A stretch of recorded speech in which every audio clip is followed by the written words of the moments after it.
여러분 반갑습니다. 정문성 목사입니다. 하나님의 은혜가 여러분 가운데 함께하기를 주의 이름으로 간절히 기원합니다. 기도하겠습니다. 은혜로우신 아버지 하나님, 매일매일 삶 가운데 주님께서 함께하여 주시옵시고 우리의 미약한 믿음의 고백을 통해서 주님께서 영광 받아 주시옵소서. 예수님 이름으로 기도하옵나이다. 아멘. 오늘 여러분 같이 나눌 하나님의 말씀은 요한복음 2장 17절부터 25절까지 말씀입니다만은 제가 17절부터 22절까지 말씀만 제가 봉독하겠습니다. 제자들의 성경 말씀에 주의 전을 사모하는 열심이 나를 삼키리라 한 것을 기억하더라.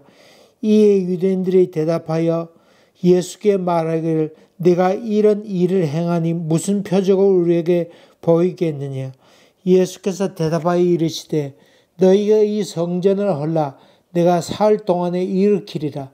유대인들이 이르되 이 성전을 46년 동안에 지었거늘 네가 3일 동안에 일으키겠느냐 하더라. 그러나 예수는 성전된 자기 육체를 가리켜 말씀하신 것이라. 죽은 자 가운데서 살아나신 후에야 제자들이 이 말씀하신 것을 기억하고 성경과 예수께서 하신 말씀을 믿었더라. 아멘. 아멘. 오늘 본문 말씀 그 앞에는 성전 대청소하는 장면이 나오지요. 주님께서 친히 채찍을 만들고 노끈을 꼬아서 채찍을 만드시고 거기 막 휘두르셨지요. 다시 말하면 성전을 대청소했던 장면입니다. 이 장면을 보았던 제자들은 이번 바로 메시아로구나 하는 사실을 믿음으로 받아들였습니다만 거기 유대인들은 그렇지 되지 못했던 것을 봅니다. 시편 69편 9절에 주의 전을 사모하는 열심히 그를 삼키리라. 이 말씀은 메시아가 오셔서 하실 말씀을 예언한 것이라 그렇게 볼 수 있죠. 메시아가 와서 주의 전에 부패한 것을 다 깨끗이 청소하리라. 그런 약속의 말씀입니다. 그런 그 당시 참 성전이 많이 타락했죠. 얼마나 종교적으로 부패하고 또 믿음이 형편없었으면 그 예수님께서 오셔서 성전을 다 청소할 거라고 하는 그 메시아에 대한 기대가 그만큼 컸다고 하는 것을 말하고 있죠. 요즘 세상 돌아가는 거 보면서 교회가 타락했느니 권력과 또 정치, 돈 그런 것에 의해서 많이 타락했다고 하는 말을 많이 합니다만 이것은 바로 메시아가 올 때가 가까웠다 하는 것을 표현하는 것이라 볼 수 있습니다.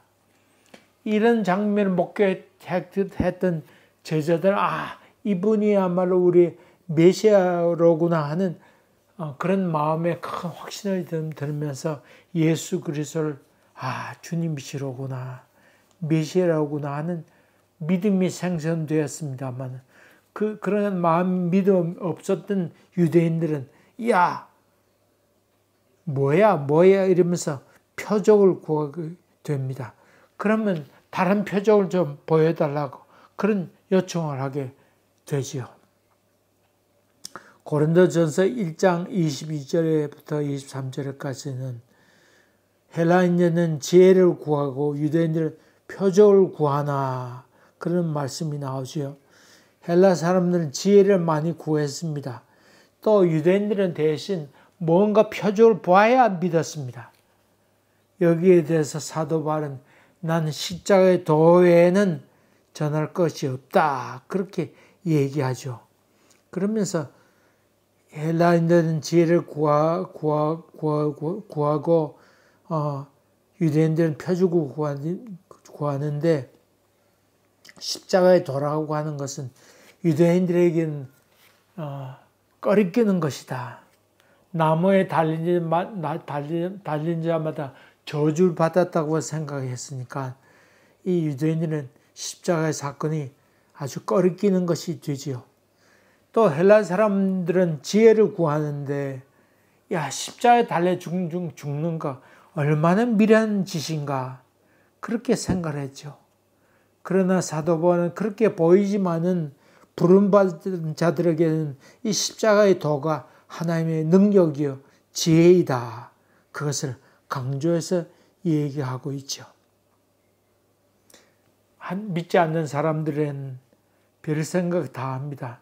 왜 저렇게 미련하게 십자가에 달려 무기력하게 죽고 마느냐. 그렇지만은 믿는 사람에게는 바로 하나님의 능력이 되고 또 하나님의 지혜가 된다고 하는 것을 얘기하고 있습니다.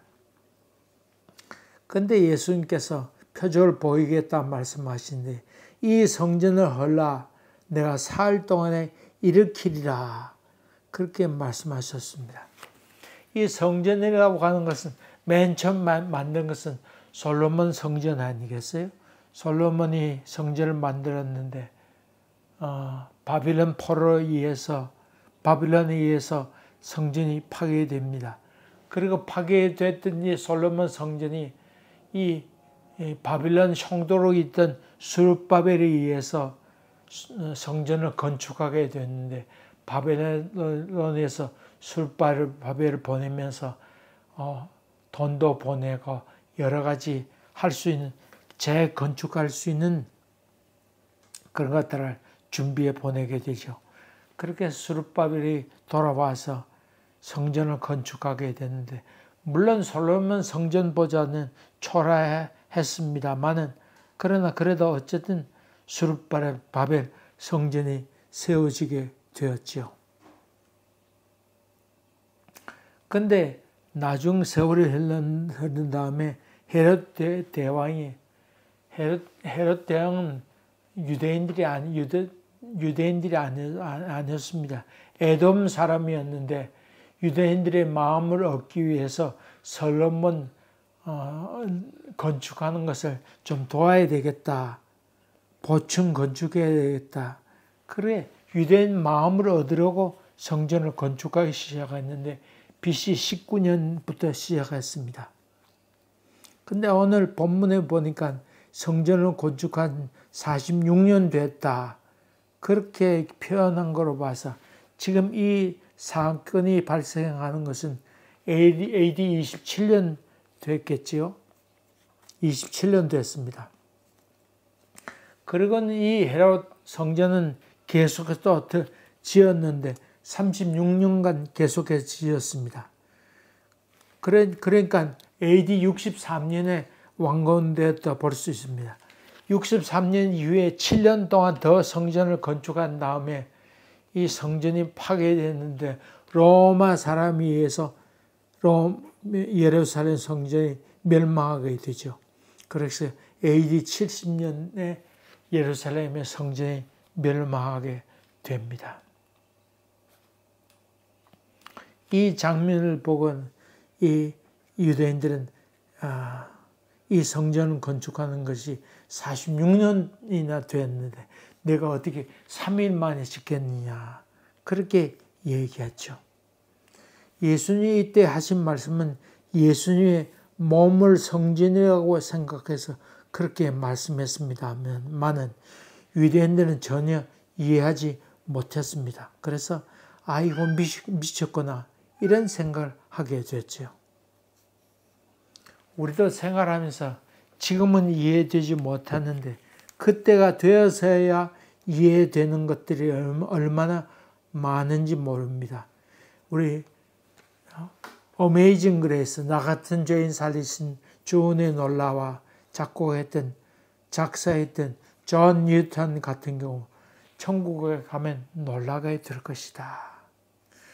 오지 않을 것 같은 사람이 거기 있었던 것에 대해서 놀라게 되고 저 사람 틀림없이 왔을 거다 생각했는데 와서 보니까 없네 그렇게 해서 놀라게 될 것이고 무엇보다 자기 자신이 천국에 와 있는 것을 보고는 그것 때문에 놀라게 될 것이다. 그래 아마 천국에 가서 바로 이 말씀이었구나 하는 것을 느끼게 될 것입니다. 주님께서 하신 말씀이 바로 이것이었구나 하는 느낌이 그때 일어나게 된다고 하는 말이죠. 예수님의 예정결의, 교회에 대한 얘기, 삼위일체에 대한 얘기, 우리가 왜 고통을 받아야 되나 하는 고통의 이런 문제도 그때가 돼서 이해가 된다고 하는 말입니다. 주님 만나야 그때 이해되는 경우도 얼마나 많은지 모릅니다. 여기 예수님께서 가졌던 성전 개념은 영적 예배를 드려야 되는 곳이라고 하는 것을 얘기하고 있습니다. 눈에 보이는 성전이 문제가 아니고 무엇보다도 성령이 임하는 그런 곳이라야 성전이 된다고 하는 것입니다. 부활한 예수 그리스도께서 거기 계셔야 그곳이 성전입니다. 내적 임재가 있어야 된다 그 말이죠.